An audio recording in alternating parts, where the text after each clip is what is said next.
નમસ્કાર વિદ્યાર્થી મિત્રો, આજે આપણે જોઈશું FY BSc કેમેસ્ટ્રી સેમેસ્ટર 1ની અંદર પેપર CCCH 101માં યુનિટ નંબર 2 અને એનો પાર્ટ બી કે જેનું નામ છે પ્રક્રિયાની ક્રિયાવિધિ એટલે કે રિએક્શન મિકેનિઝમ. તો વિદ્યાર્થી મિત્રો, આના આગળના લેક્ચર્સ જે આપણે જોયા એ લેક્ચર્સની અંદર આપણે જોયું કે કોઈ પણ પ્રક્રિયાની ક્રિયાવિધિ જે છે એ કઈ રીતે થાય છે એ આપણે જોયું હતું.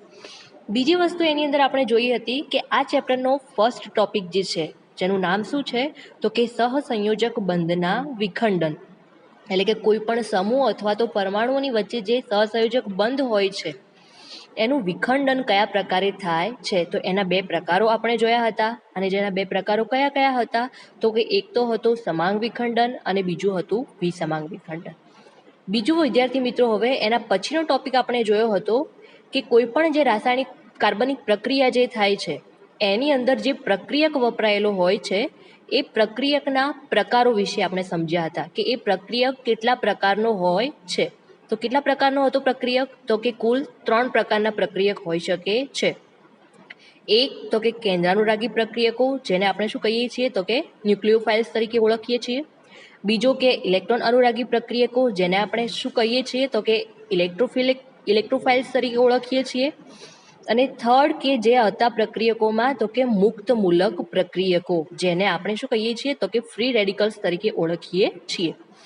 તો આના આગળના લેક્ચરની અંદર આપણે જોયું હતું કે આ જે 3 પ્રક્રિયકોના પ્રકાર જે છે એની ડિટેલની અંદર માહિતી આપણે જોઈ હતી અને એમના અમુક એક્ઝામ્પલ જોયા હતા કે કયા કયા આપણે ઉદાહરણ મેં તમને આપીને સમજાવ્યું હતું કે એ જે છે એ અણુઓ અથવા તો આયનો અથવા તો જે ઘટકો કે સમૂહો જે છે એ પ્રક્રિયકો તરીકે વર્તી શકે છે.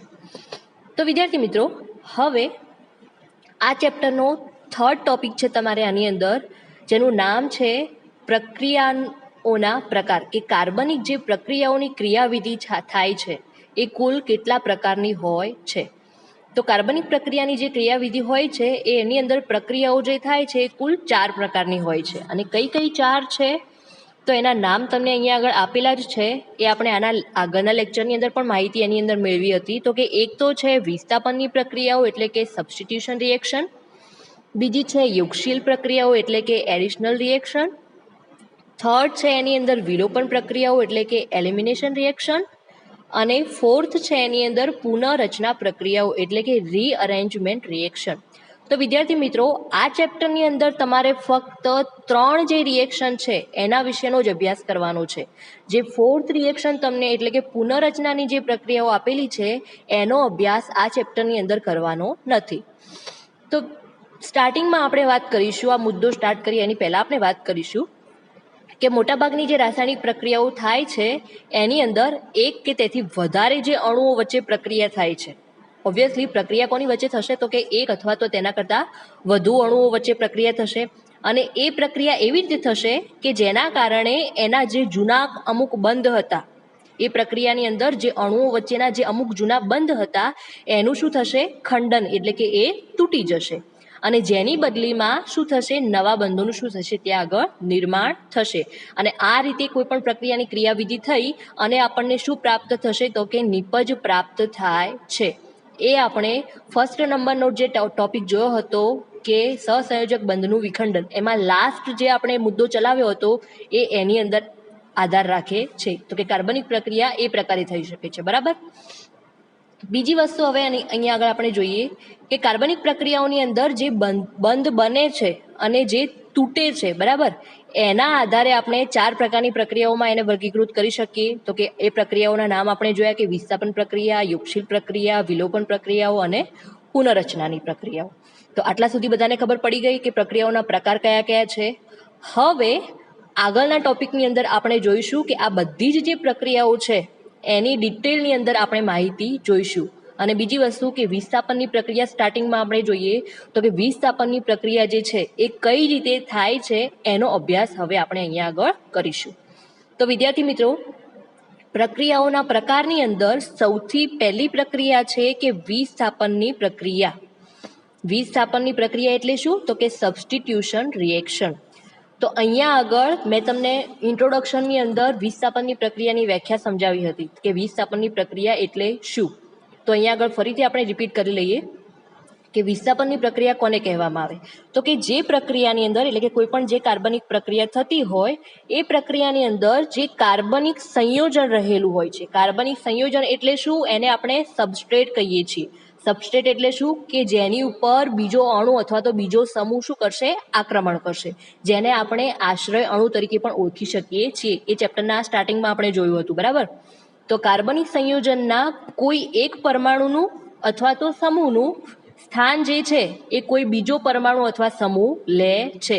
એટલે આપણે જો આની વ્યાખ્યા સમજીએ તો આની વ્યાખ્યા કઈ રીતે કહેવામાં આવે કે જે પ્રક્રિયાની અંદર કાર્બનિક સંયોજનના કોઈ એક પરમાણુ કે સમૂહનું બીજા પરમાણુ કે સમૂહ વડે શું થતું હશે? વિસ્થાપન થતું હોય તો તેવી પ્રક્રિયાને વિસ્થાપન પ્રક્રિયા તરીકે ઓળખવામાં આવે છે. એને જો આપણે ટૂંકમાં કહીએ તો કઈ રીતે કહી શકીએ કે જે કાર્બનિક પ્રક્રિયા થાય છે એમાં જે સબસ્ટ્રેટ છે, સબસ્ટ્રેટ એટલે કે જેની ઉપર બીજો અણુ અથવા તો બીજો સમૂહ જે શું કરશે? આક્રમણ કરશે. એટલે કે એને શું કહેવામાં આવશે? આશ્રય અણુ અથવા તો કાર્બનિક સંયોજન, બરાબર. તો એ કાર્બનિક સંયોજનનો કોઈ એક પરમાણુ અથવા તો સમૂહની જગ્યા કોઈ બીજો પરમાણુ કે સમૂહ લેશે, બરાબર. તો આ જે પ્રક્રિયા જે છે એને શું કહેવામાં આવશે? તો કે વિસ્થાપનની પ્રક્રિયા તરીકે ઓળખવામાં આવે છે. અને અહીંયા આગળ પ્રક્રિયા થઈ અને જે નિપજ મળે છે એને કઈ નિપજ કહેવામાં આવે છે? તો કે વિસ્થાપિત નિપજ તરીકે એને ઓળખવામાં આવે છે. તો અહીંયા આગળ હવે આપણે જોઈ લઈએ કે પ્રક્રિયા કઈ રીતે થાય છે. તો વિદ્યાર્થી મિત્રો, અહીંયા એક્ઝામ્પલમાં તમને આપેલું છે કે પ્રક્રિયા આની અંદર વિસ્થાપનની પ્રક્રિયા જે છે એ કઈ રીતે થશે. તો આની અંદર આપણે વ્યાખ્યાની અંદર જોયું એ પ્રમાણે કે કોઈ એવી પ્રક્રિયા હોય કે જેની અંદર રહેલું કાર્બનિક સંયોજન. તો અહીંયા આગળ આપણે આ જે આર અને એલ જે છે એટલે કે આરની સાથે જે એલ જોડાયેલો છે એને આપણે શું કહીશું? કાર્બનિક સંયોજન, કે જેને આપણે સબસ્ટ્રેટ તરીકે પણ ઓળખી શકીએ છીએ. તો આ જે આર એલ જે છે બંધમાં જોડાયેલો છે એને આપણે શું કહીશું? કાર્બનિક સંયોજન એટલે કે સબસ્ટ્રેટ. તો હવે વિસ્થાપનની પ્રક્રિયામાં શું થશે કે અહીંયા આગળ જે સબસ્ટ્રેટ આપેલો છે એમાંથી કોઈ એક પરમાણુ અથવા તો જે સમૂહ છે એનું સ્થાન કોઈ બીજો પરમાણુ અથવા સમૂહ લે છે. એટલે અહીંયા આગળ જે એલ જે છે એ શું થશે? દૂર થશે, જેને આપણે શું કહીશું? લિવિંગ ગ્રુપ તરીકે એને ઓળખવામાં આવે છે. એટલે કે દૂર થતો સમૂહ, બરાબર. એલ શું થશે? અહીંયા આગળ દૂર થશે. કેમ? કારણ કે એમ કીધું છે કે કાર્બનિક સંયોજનમાંથી કોઈ એક પરમાણુ અથવા તો સમૂહ શું થશે? દૂર થશે. અને એની જગ્યા કોણ લેશે? બીજો જે એટેક કરશે એની ઉપર સમૂહ અથવા તો પરમાણુ, એ એની જગ્યા લે છે. તો અહીંયા આગળ તમને વિસ્થાપિત જે નિપજ છે એ કઈ રીતે મળે છે એ અહીંયા આગળ છે. એક્સને આપણે શું કહીશું? તો કે વિસ્થાપિત થતો સમૂહ. એટલે શું? કે અટેક કરતો સમૂહ, બરાબર. જે કાર્બનિક સંયોજન છે એની અંદરનો જે એક પરમાણુ કે સમૂહ છે એની ઉપર એ શું કરશે? અટેક કરશે. અને ત્યાંથી લિવિંગ ગ્રુપ એટલે કે એલ જે છે અહીંયા આગળ શું થશે? દૂર થશે. અને એ એલનું સ્થાન કોણ લેશે? અહીંયા આગળ એક્સ લેશે, બરાબર. તો અહીંયા આગળ જે નિપજ તમને મળે છે એ નિપજની અંદર જે તમને આર એક્સ જે મળે છે, આ જે આર એક્સ જે છે એને આપણે શું કહીશું? વિસ્થાપિત નિપજ તરીકે ઓળખીશું. જ્યારે અહીંયા આગળ એલ જે છે એ શું થશે? ત્યાંથી દૂર થાય છે. એટલે કે એને શું કહીશું? લિવિંગ ગ્રુપ એટલે કે દૂર થતો સમૂહ આપણે એને કહીશું. તો વિદ્યાર્થી મિત્રો, અહીંયા આગળ તમને વિસ્થાપનની પ્રક્રિયા જે છે એ એકચ્યુઅલની અંદર કઈ રીતે થાય છે એનો તો તમને ખ્યાલ આવી જ ગયો હશે બધાને કે વિસ્થાપનની પ્રક્રિયા કઈ રીતે થાય છે. કે વિસ્થાપનની પ્રક્રિયાની અંદર કોઈ પણ સમૂહ દૂર થાય છે અથવા તો કોઈ સમૂહ જોડાય છે તો એ કઈ રીતે જોડાય છે એનો આપણે અહીંયા આગળ અભ્યાસ કર્યો. હવે આપણે વાત કરીશું કે અહીંયા આગળ જે વિસ્થાપિત થતો સમૂહ કયો છે? અહીંયા આગળ એક્સ છે, બરાબર. તો અહીંયા આગળ જે વિસ્થાપિત થતો સમૂહ જે એક્સ છે એના પ્રકાર ઉપરથી આપણે વિસ્થાપનની પ્રક્રિયાઓ જે છે એને 3 પ્રકારોની અંદર ડિવાઈડ કરી શકીએ છીએ, બરાબર. કે અહીંયા આગળ જે એક્સ જે છે, એક્સ એટલે શું? તો કે વિસ્થાપિત થતો સમૂહ. તો એ જે એક્સના પ્રકાર ઉપરથી વિસ્થાપનની જે પ્રક્રિયા છે એને 3 પ્રકારે આપણે વર્ગીકૃત કરી શકીએ છીએ. અને એ કઈ રીતે? તો કે તમને જે પ્રક્રિયા આપેલી છે એની અંદર સબસ્ટ્રેટ તરીકે કોણ છે? તો કે આર એલ જે છે, બરાબર. હવે અહીંયા આગળ વિસ્થાપિત થતો સમૂહ કયો છે? એટલે કે પ્રક્રિયક એક્સ છે, બરાબર. હવે આ એક્સ જો ન્યુક્લિયોફાઇલ તરીકે વર્તે એટલે કે કેન્દ્રાનુરાગી તરીકે વર્તે તો એમાંથી જે દૂર થતો સમૂહ છે એટલે કે કયો એલ એ પણ કોની તરીકે વર્તશે? કેન્દ્રાનુરાગી તરીકે જ વર્તે છે. અહીંયા આગળ એટલું ધ્યાન રાખજો કે જે વિસ્થાપિત થતો સમૂહ જે છે એટલે કે અંદર જે સમૂહ અટેક કરે છે એ જે પ્રકારનો હશે એ જ પ્રકારનો સમૂહ દૂર થતું જે ગ્રુપ હશે એ જ પ્રકારનો વલણ ધરાવે છે. કે જો નવો ઉમેરાતો સમૂહ જો કેન્દ્રાનુરાગી હશે તો દૂર થતો સમૂહ પણ કેવો હશે? કેન્દ્રાનુરાગી હશે. માટે એ વિસ્થાપનની પ્રક્રિયાને શું કહીશું આપણે? કેન્દ્રાનુરાગી વિસ્થાપન પ્રક્રિયા તરીકે ઓળખીશું.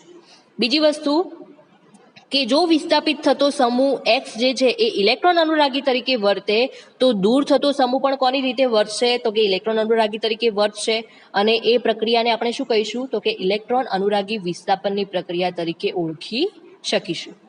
બીજી વસ્તુ આપણે વાત કરીએ મુક્ત મૂલકની. હવે આપણે વાત કરી લઈએ તો કે મુક્ત મૂલક જે છે એટલે કે અહીંયા આગળ જે વિસ્થાપિત થતો સમૂહ જે છે એટલે કે એક્સ જે છે એ જો મુક્ત મૂલક તરીકે વર્તે. હવે મુક્ત મૂલક એટલે શું? કે જે અણુ અથવા તો સમૂહની ઉપર એટલે કે જે પરમાણુ અથવા સમૂહની ઉપર ફક્ત કેટલા ઇલેક્ટ્રોન હોય? એક જ ઇલેક્ટ્રોન હોય. તો તેને આપણે શું કહીશું? મુક્ત મૂલક તરીકે ઓળખીશું. તો જો વિસ્થાપિત થતો સમૂહ એટલે કે એક્સ જે છે એ મુક્ત મૂલક તરીકે વર્તે તો એમાં જે દૂર થતો સમૂહ જે એલ છે એ પણ કોની તરીકે વર્તશે? તો કે મુક્ત મૂલક તરીકે વર્તે છે. અને એ પ્રક્રિયાને કઈ પ્રક્રિયા તરીકે ઓળખીશું આપણે? તો કે મુક્ત મૂલક વિસ્થાપન પ્રક્રિયા તરીકે એને ઓળખી શકીશું. તો વિદ્યાર્થી મિત્રો, અહીંયા આગળ આપણે જોયું કે વિસ્થાપનની જે પ્રક્રિયા છે એ પ્રક્રિયા કઈ રીતે થાય છે એ આપણે જોયું. બીજી વસ્તુ કે એમાં જે વિસ્થાપિત થતો સમૂહ જે એક્સ છે એના પ્રકારના આધારે આપણે વિસ્થાપનની પ્રક્રિયાઓ કેટલા પ્રકારની થશે તો એના 3 પ્રકારો આપણે જોયા કે કેન્દ્રાનુરાગી વિસ્થાપન પ્રક્રિયા, ઇલેક્ટ્રોન અનુરાગી વિસ્થાપન પ્રક્રિયા અને મુક્ત મૂલક જે વિસ્થાપન પ્રક્રિયા છે એ કઈ રીતે થાય છે એના વિશે આપણે સમજ્યા. હવે આ જે પ્રક્રિયાઓ છે કેન્દ્રાનુરાગી, ઇલેક્ટ્રોન અનુરાગી અને મુક્ત મૂલક, તો સૌપ્રથમ આપણે જોઈએ કેન્દ્રાનુરાગી વિસ્થાપનની પ્રક્રિયા. તો એના વિશે આપણે ચર્ચા કરીએ કે કેન્દ્રાનુરાગી વિસ્થાપનની પ્રક્રિયાઓ જે છે એ કઈ રીતે થાય છે તો એનો આપણે અભ્યાસ કરીશું. તો વિદ્યાર્થી મિત્રો, સૌપ્રથમ આપણે જોઈએ કે કેન્દ્રાનુરાગી વિસ્થાપન પ્રક્રિયાઓ જે છે એને કયા નામે ઓળખવામાં આવે છે? તો કે જેને આપણે ન્યુક્લિયોફિલિક સબસ્ટિટ્યુશન રિએક્શન તરીકે પણ ઓળખવામાં આવે છે. કેન્દ્રાનુરાગી એટલે કે ન્યુક્લિયોફિલિક, વિસ્થાપન એટલે કે સબસ્ટિટ્યુશન અને રિએક્શન એટલે કે પ્રક્રિયાઓ. બરાબર. તો અહીંયા આગળ આપણે આ ચેપ્ટર આ જે મુદ્દો છે એ સ્ટાર્ટ કરીએ એના પહેલા આપણે એક વસ્તુ જાણી લઈએ કે કેન્દ્રાનુરાગી વિસ્થાપનની જે પ્રક્રિયા છે એમાં પ્રક્રિયક જે છે, પ્રક્રિયક એટલે કે જે અટેક કરશે સમૂહ અથવા તો અણુ જે અટેક કરશે એને આપણે શું કહીશું? તો કે પ્રક્રિયક. બરાબર. તો અહીંયા આગળ આ પ્રકારની જે પ્રક્રિયા છે એટલે કે કેન્દ્રાનુરાગી વિસ્થાપનની જે પ્રક્રિયા છે એની અંદર સામાન્ય રીતે હાઇડ્રોજન સિવાયના પરમાણુ કે સમૂહનું કેન્દ્રાનુરાગી પ્રક્રિયક દ્વારા વિસ્થાપન થાય છે.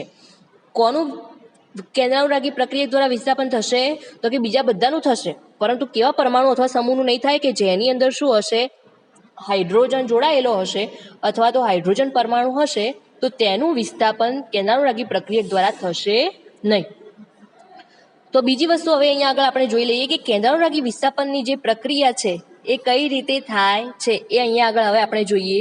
તો કે ધારો કે આપણે લઈ લઈએ એક્ઝામ્પલની અંદર, ધારો કે લઈએ આલ્કિલ હેલાઇડ, એટલે એને આપણે શું કહીશું? તો કે આર એક્સ સમૂહ કહીશું. કયો સમૂહ કહેવાય એને? આર એક્સ, જેને આપણે શું કહીશું? આલ્કિલ હેલાઇડ તરીકે ઓળખીશું. હવે એની અંદર જે હેલાઇડ જોડાયેલો છે એ હેલાઇડ કેવો છે?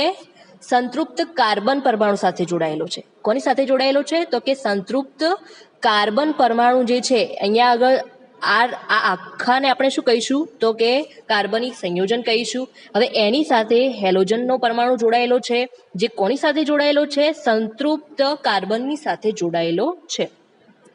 તો કે ત્યાં આગળ શું હશે? કે ઇલેક્ટ્રોનની ઉણપ ધરાવશે. અહીંયા આગળ જે કાર્બન છે એ શું હશે? કે ઇલેક્ટ્રોનની ઉણપ ધરાવતો હશે. તો માટે તે કોના તરીકે વર્તશે અહીંયા આગળ? હવે અહીંયા આગળ કઈ પ્રક્રિયા થશે? તો કે કેન્દ્રાનુરાગી જે પ્રક્રિયક છે એ શું કરશે? એની ઉપર આક્રમણ કરશે. બરાબર. કારણ કે કેન્દ્રાનુરાગી એટલે શું? કે જેની અંદર ઇલેક્ટ્રોનની શું હશે? અછત હશે. બરાબર. તો એની અંદર જે પ્રક્રિયક હશે હવે, બરાબર, જે પ્રક્રિયક હવે અહીંયા આગળ શું કરશે? તો કે ઇલેક્ટ્રોન યુગ્મ જે છે એનું શું કરશે? એ ત્યાં આગળ આક્રમણ કરશે. અને આક્રમણ કરશે તો ત્યાં આગળ આપણને શું મળશે? વિસ્થાપિત નિપજ આપણને મળે છે, બરાબર? વિસ્થાપિત નિપજ આપણને મળે છે. તો અહીંયા આગળ હવે વિદ્યાર્થી મિત્રો આપણે જોઈએ કે કમ્પ્લીટ પ્રક્રિયા જે છે આની અંદર એકચ્યુઅલની અંદર જે કેન્દ્રાનુરાગી વિસ્થાપનની જે પ્રક્રિયા છે એ કઈ રીતે થાય છે. તો આની અંદર એક્ઝામ્પલ આપણે એ જ લઈશું કે આલ્કિલ હેલાઇડનું જ આપણે એક્ઝામ્પલ લઈશું કે જેની સાથે કાર્બનિક સંયોજન છે અને એ કાર્બનિક સંયોજનની સાથે કોણ જોડાયેલું છે? તો કે હેલોજનનો અણુ જોડાયેલો છે, એટલે કે હેલોજનનો પરમાણુ આની સાથે જોડાયેલો છે. તો અહીંયા આગળ આપણે જોઈએ કે કાર્બન છે એની સાથે એક્સ જોડાયેલો છે અને એ કાર્બનની સાથે કોણ જોડાયેલા છે? બીજા 3 પરમાણુ અથવા તો સમૂહ જોડાયેલા હશે, બરાબર? બીજા 3 પરમાણુ કે સમૂહ જોડાયેલા હશે. બીજી વસ્તુ કે અહીંયા આગળ જે કાર્બન જોડાયેલો છે એ કેવો હોવો જોઈએ? Chiral carbon. કિરાલ એટલે શું? કે જેની જે કાર્બનની વેલેન્સી કેટલી છે? કુલ 4 છે. તો એની સાથે જે 4 અણુ અથવા પરમાણુ જોડાયેલા હોય એ કેવા હોવા જોઈએ? બધા જ જુદા જુદા પ્રકારના હોવા જોઈએ, તો જ આપણને વિસ્થાપિત નિપજ સારી રીતે પ્રાપ્ત થાય છે. તો અહીંયા આગળ આપણે જોયું કે અહીંયા સબસ્ટ્રેટ એટલે કોણ થશે? તો કે CX જે છે એને આપણે શું કહીશું? સબસ્ટ્રેટ તરીકે ઓળખીશું. હવે અહીંયા આગળ જો ન્યુક્લિયોફાઇલ અટેક કરશે, શું કરશે? તો કે ન્યુક્લિયોફાઇલ અટેક કરશે. તો અહીંયા આગળ હવે આપણે જોઈશું તો કે કાર્બન ઉપર કેટલો ચાર્જ હશે? તો કે પ્લસ એટલે કે પોઝિટિવ ચાર્જ છે. જ્યારે હેલોજન જે છે એની ઉપર કયો ચાર્જ છે? તો કે માઇનસ ચાર્જ છે, બરાબર? કેમ? કારણ કે એ કોના તરીકે વર્તે છે? તો કે કેન્દ્રાનુરાગી પ્રક્રિયક તરીકે વર્તે છે. હવે અહીંયા આગળ ન્યુક્લિયોફાઇલ અટેક કરશે તો એ ક્યાંથી અટેક કરશે? એની ઉપર કયો ચાર્જ છે ન્યુક્લિયોફાઇલની ઉપર? તો કે કેન્દ્રાનુરાગી ઉપર કયો ચાર્જ છે? માઇનસ ચાર્જ છે, બરાબર? તો એ પ્લસ ચાર્જ ધરાવતો જે અણુ અથવા તો પરમાણુ છે એની ઉપર અટેક કરશે. તો જો અહીંયાથી અટેક કરશે તો એક્સની ઉપર પણ કયો ચાર્જ છે? માઇનસ ચાર્જ છે. તો ત્યાં આગળ શું થશે? અપાકર્ષણ થશે. તો માટે એ ત્યાંથી નહીં કરે અટેક, પરંતુ ક્યાંથી કરશે? બેક સાઈડથી અટેક કરશે. તો ક્યાંથી? અહીંયાથી, બરાબર? જે આગળ કાર્બન છે તો એના બેક સાઈડથી અટેક કરશે. તો કાર્બન સાથે ત્યાં આગળ હવે એ જોડાશે અને જો એ ત્યાં આગળ અટેક કરશે તો અહીંયા આગળ જે એક્સ જે છે એટલે કે હેલોજન સમૂહ જે છે એ ત્યાંથી શું થશે? દૂર થશે.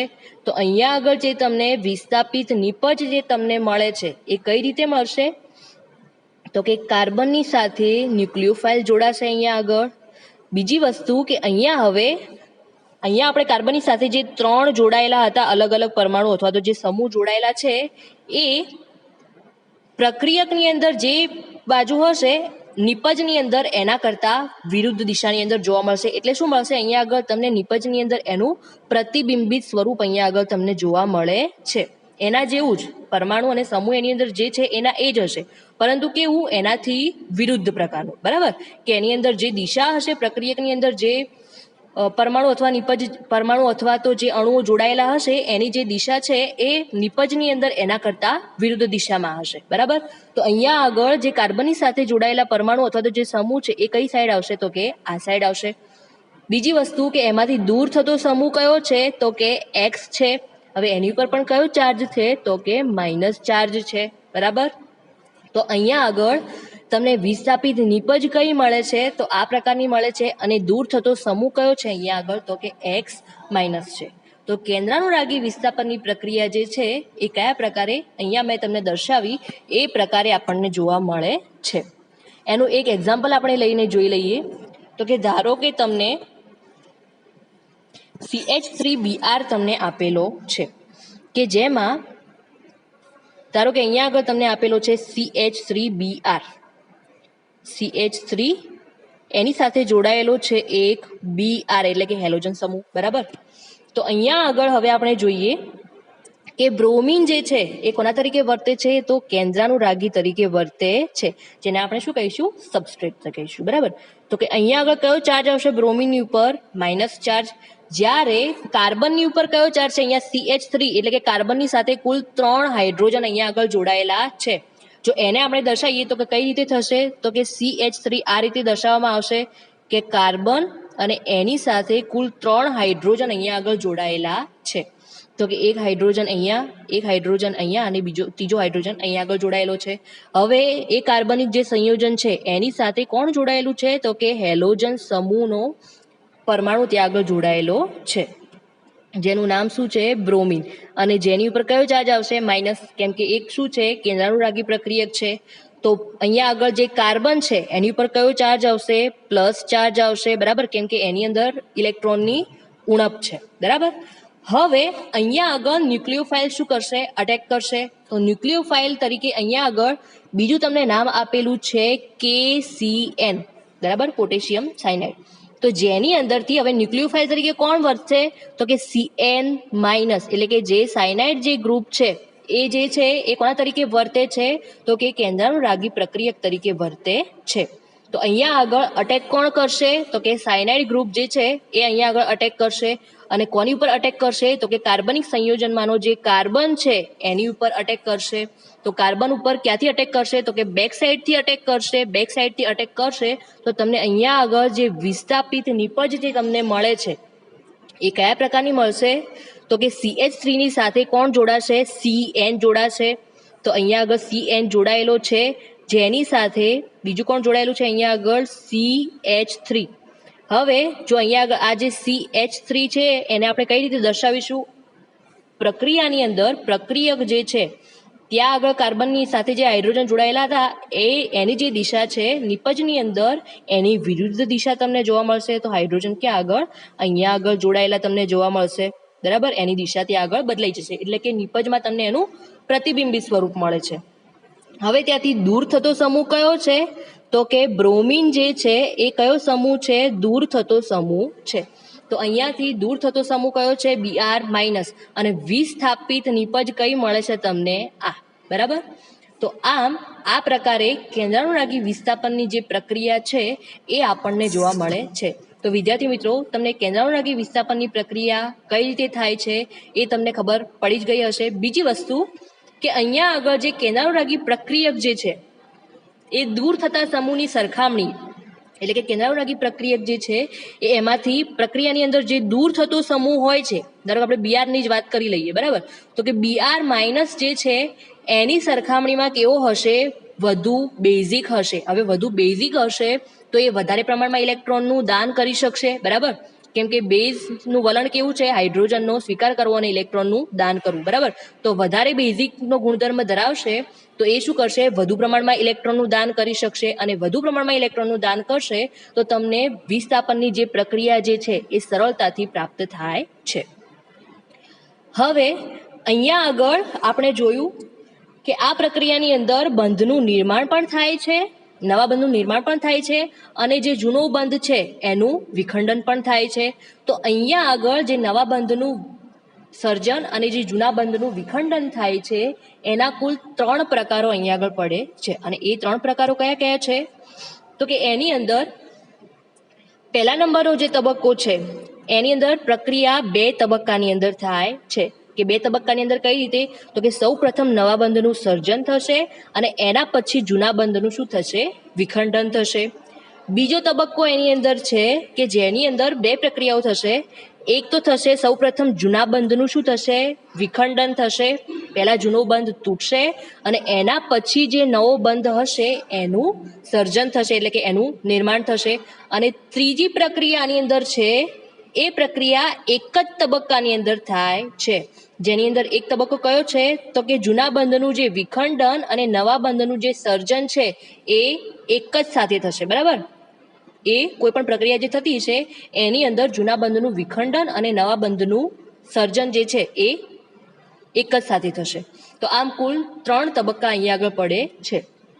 તો પહેલા નંબરનો જે તબક્કો અહીંયા આગળ લખેલો છે કે પહેલા નંબરની જે પ્રક્રિયા લખેલી છે કે નવા બંધનું સર્જન થાય પહેલા અને પછી બી જૂનો બંધ જે છે એનું વિખંડન થાય. તો એ અહીંયા આગળ શક્ય નથી, કેમ કે થર્મોડાયનેમિક્સના નિયમ મુજબ એ અહીંયા આગળ શક્ય થતું નથી. તો અહીંયા આગળ તમારે 2 પ્રક્રિયાઓ જોવાની છે કે જેની અંદર એક પ્રક્રિયા 2 તબક્કામાં થતી હશે અને બીજી પ્રક્રિયા જે છે એ એક જ તબક્કામાં થતી હશે. હવે આ જે ક્રિયાવિધિઓ છે એને આપણે SN1 અને SN2 ક્રિયાવિધિ તરીકે ઓળખીએ છીએ. તો કે કેન્દ્રાનુરાગી વિસ્થાપનની જે પ્રક્રિયાઓ છે એની મુખ્ય 2 વિધિઓ છે અને એ 2 ક્રિયાવિધિઓ કઈ કઈ છે? તો કે એક તો છે SN2 ક્રિયાવિધિ, એટલે કે SN2 મિકેનિઝમ, જેમાં S જે છે એનો મતલબ શું છે? સબસ્ટિટ્યુશન. N એટલે કે ન્યુક્લિયોફિલિક અને 2 એટલે કે બે અણુઓને અનુલક્ષીને પ્રક્રિયા થાય છે કે બે અણુઓના આધારે. બે અણુઓ કયા? તો કે એક તો એની અંદર કઈ છે? તો કે એક તો છે એની અંદર પ્રક્રિયક અને બીજો છે એની અંદર સબસ્ટ્રેટ. પ્રક્રિયક એટલે કે કાર્બનિક સંયોજન ઉપર અટેક કરનાર, બરાબર? જે કાર્બનિક સંયોજન છે એને આપણે શું કહીશું? સબસ્ટ્રેટ કહીશું. અને પ્રક્રિયક એટલે શું? કે કાર્બનિક સંયોજન ઉપર અટેક કરનાર પરમાણુ અથવા તો સમૂહ, બરાબર? તો અહીંયા આગળ આ જે સમગ્ર પ્રક્રિયા છે એને કઈ રીતે આપણે ઓળખીશું? તો કે બાયોમોલેક્યુલર ન્યુક્લિયોફિલિક સબસ્ટિટ્યુશન રિએક્શન. અને જે પ્રક્રિયા કેટલા તબક્કાની અંદર થશે? તો કે ફક્ત એક જ તબક્કાની અંદર થાય છે. અહીંયા આગળ તમારે યાદ રાખવાનું છે કે SN2 જે ક્રિયાવિધિ છે એ ફક્ત એક જ તબક્કાની અંદર થાય છે, જ્યારે SN1 જે ક્રિયાવિધિ છે એ કેટલા તબક્કાની અંદર થાય છે? કુલ 2 તબક્કાની અંદર થાય છે. SN1 જે ક્રિયાવિધિ છે એનું નામ શું છે? તો કે યુનિમોલિક્યુલર ન્યુક્લિયોફિલિક સબસ્ટિટ્યુશન રિએક્શન. કેમ? કારણ કે એની અંદર ફક્ત એક જ અણુ અથવા તો પરમાણુ જે છે એની સાંદ્રતાના આધારે ત્યાં આગળ પ્રક્રિયા થાય છે. તો કે SN1 જે ક્રિયાવિધિ છે એની અંદર કેટલા તબક્કામાં પ્રક્રિયા થાય છે? તો કુલ 2 તબક્કાની અંદર પ્રક્રિયા થાય છે. તો વિદ્યાર્થી મિત્રો, આજના લેક્ચરની અંદર આપણે જોયું કે પ્રક્રિયાઓ, જે કાર્બનિક પ્રક્રિયાઓ જે થાય છે એ પ્રક્રિયાઓના પ્રકાર જે છે એમાં પહેલા નંબરનો પ્રકાર આપણે જોયો કે વિસ્થાપનની જે પ્રક્રિયા છે એ વિસ્થાપનની પ્રક્રિયા કઈ રીતે થાય છે એ આપણે જોયું. બીજી વસ્તુ કે એની અંદર જે X જે સમૂહ છે, X સમૂહ એટલે કે વિસ્થાપિત થતો સમૂહ, બરાબર? તો એ જે X સમૂહ છે એના આધારે આ જે વિસ્થાપન પ્રક્રિયાઓ જે છે એને આપણે 3 પ્રકારે વર્ગીકૃત કરી શકીએ છીએ: કેન્દ્ર અનુરાગી વિસ્થાપન પ્રક્રિયા, ઇલેક્ટ્રોન અનુરાગી વિસ્થાપન પ્રક્રિયા અને મુક્તમૂલક વિસ્થાપન પ્રક્રિયા. તો એની અંદર ફર્સ્ટ ટોપિક આપણે જોયો કે કેન્દ્ર અનુરાગી વિસ્થાપનની પ્રક્રિયા જે છે એ કયા પ્રકારે થાય છે એ આપણે જોયું. હવે કેન્દ્ર અનુરાગી વિસ્થાપનની જે પ્રક્રિયાઓ છે એમાં કુલ 2 પ્રકારની ક્રિયાવિધિઓ જોવા મળે છે. તો જેનો અભ્યાસ હવે આપણે આના નેક્સ્ટ લેક્ચરની અંદર કરીશું. Thank you.